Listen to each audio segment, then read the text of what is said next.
سارا خان افری تھی. میں آج بچوں کو یہ پیغام دینا چاہتی ہوں کہ وہ یہ نہیں کہ وہ لوگ جنت میں آسانی سے چلے جائیں گے. یہ تو نہیں. پہلے غریبوں کی مدد کریں گے, پھر نماز پڑھیں گے, پھر اپنی امی ابو کی خدمت کریں گے, اللہ کی عبادت کریں گے, اپنے بڑوں کی ہیلپ کریں گے, اور ایسے ہم جنت میں جائیں گے. جنت میں تو ہر چیز فری ملتی, بٹ یہ کہ ہم اللہ کی ہیلپ اور عبادت کریں, اسی لیے ہم جا سکتے ہیں جنت میں.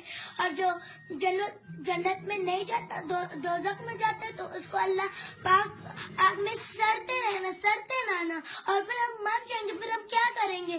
اور جنت میں ہم جنت میں مریں گے نہیں. جنت میں ہر چیز کی بہت بڑی بڑی نہر ہوتی ہے, ان کی ملک کی بھی ہوتی ہے, اسٹرابیریز کی بھی ہوتی ہے, سب کی نہر, اور ادھر چیزیں بھی فری ملتی ہیں. اور اللہ جو نماز بہت پڑھے, میں تو 1 مہینے سے نماز اسٹارٹ کی ہے, اور جو نماز خود پڑھے تو وہ مسلمان ہوتا ہے, اور اللہ جنت میں اس کا گھر بناتا ہے, اور جو نہیں نماز پڑھتا اس کا اللہ دوزخ میں آگ سے گھر بناتا ہے, اور ہمارا اچھے سے رنگ برنگ گھر بناتے ہیں اللہ.